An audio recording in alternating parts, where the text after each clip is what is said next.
Hey everyone, welcome to this next episode of DailyTodd. We're going to be talking about my final round of Keytruda immunotherapy, and we're also going to go into a little bit about what the next step is and what an allogeneic transplant is going to be looking like.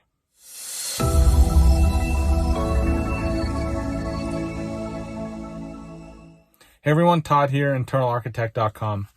And I wanted to go over my thoughts of what's the next stage of what is going to be happening after my last round of Keytruda. Now, my Keytruda immunotherapy is wrapping up this coming Friday, and that'll be the fourth infusion of immunotherapy to really get my body back into remission so we can move forward with an allogeneic stem cell transplant. This last one, it's a little bittersweet, but it's also the end of the treatment that we are working on right now.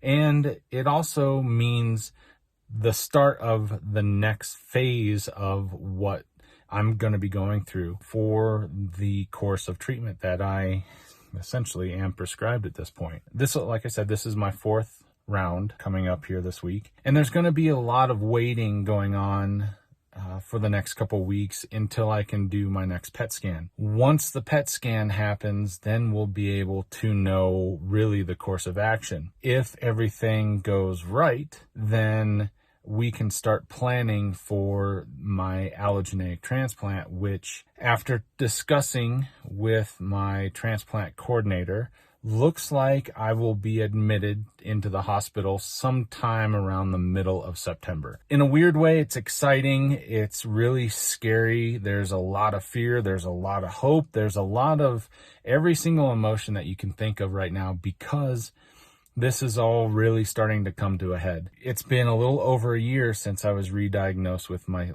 Hodgkin's lymphoma, and so we're just working through all these things. We're working through the next stages of what treatment is and what has worked, what hasn't worked, and at this point I've done a lot of different things that have and haven't worked. More things that haven't worked at this point. So there's a little, that's where the fear really comes from, because we are hoping that this Keytruda, this immunotherapy, is doing its job, and it's actually really suppressing and really doing a good job at killing the lymphoma, and that's why it was originally designed. And then there comes the transplant, which is going to be the biggest fear of it all. But fortunately, I have all the right things. I'm going into this with the best possible scenario. The first one is my brother. He is going to be my donor, fortunately. And the difference between 10 years ago and now, there's a whole host of things. One, I did my own stem cell because I was in remission for 8.5 years and had a relapse, essentially, of the same thing. We are moving forward with the newest treatments and the allogeneic transplant, which is the donor transplant. So they go through all this different typing just to confirm that he is even able to be a match for me. And it just so happens that he is in the typing process, a 10 for 10 match in the blood work and everything that has gone on. So this gives me a lot of hope, knowing that there is a very good chance that I may not have to deal with some of the issues that come along with a donor transplant. And that is what is called GVHD, graft versus host disease. And that essentially is where my body could potentially reject my brother's stem cells.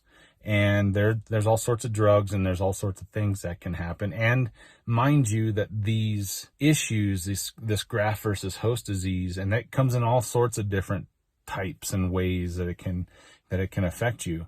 Because of the matching and the typing that has gone on, the risk is at its lowest right now. So that is a great thing. And I'm going into this really pretty healthy and pretty fit right now too, for all things considered. With that going on, with the fact that my brother's a 10 for 10 match, things are actually looking really, really good, which gives me a lot of hope, which really makes me want to get this show on the road and to kind of get through this experience and move forward with it, because all this waiting is what really is hard to describe and to express to you guys, because there's just so much. There's so much waiting. I literally have been waiting since last year. Really to put it simply, I've been waiting since after my final round of radiation, beginning of December in 2019. And I'm still kind of waiting because I don't know if this Keytruda, this immunotherapy is going to work. So what's going to happen if it doesn't work? Well, there's a number of different ways that we will be able to move forward if for some reason the Keytruda doesn't work. There are new and developing drugs that seem to be really helpful that are in their trial stages. That is an option. There's also some other chemotherapy options. So there's a few things that we can do to get my body back in remission and prepped for transplant. For the next few weeks afterwards, I'm going to probably start going through some of the testing and some of the physical testing and the mental testing to make sure that I am ready for transplant. And so those things are going to probably happen starting the day that I do my PET scan. So we'll be able to know immediately which direction it's going to go. My fingers are crossed that things are going to go in the right way. Like I said, I'm feeling pretty good. I'm feeling pretty strong right now, as I have been getting out on my bike and I have been riding and I have been doing some pretty physical things and just trying to keep my body in motion at this point. And in doing so, it's keeping myself as fit as I can as I go into this area for my next stage of my lymphoma. It's crazy to look back and think about all the treatment and everything that I've done.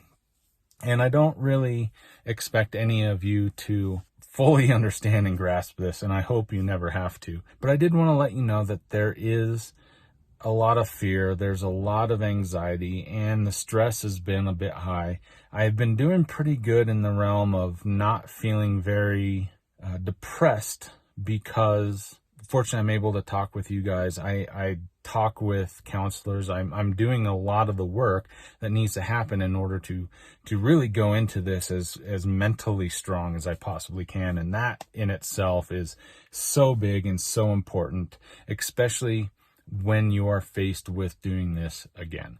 So that's kind of where I'm at. That's what I'm thinking. I'm really tired of just all the waiting going on, because it's just tough. There's no doubt about it. A lot of the waiting, the time that goes on while you are going through all this it can be really frustrating. There's two ways that you can go down. You can either go down that path, that rabbit hole of depression and frustration and anger, and feel like the victim and feel sorry for yourself. And that's really a dark place to go. And I definitely am not going down that road. Or you can go down the other path, and that is just staying strong, staying in the middle of it, and staying in a place where you're mentally doing the best you can, staying fit, just really working on the mental health and being positive in that mental health to really focus your energy on beating this and kicking its ass, because it can work you hard in more ways than one. So that's what I wanted to say. That's what I got for my Daily Todd. And if you have any comments or questions, hit me in the comment section below. And please subscribe and hit the bell for notifications so you know when I put out a new video. And I just want to say thank you. I really appreciate your time and energy into watching the videos. And I will see you on the next one.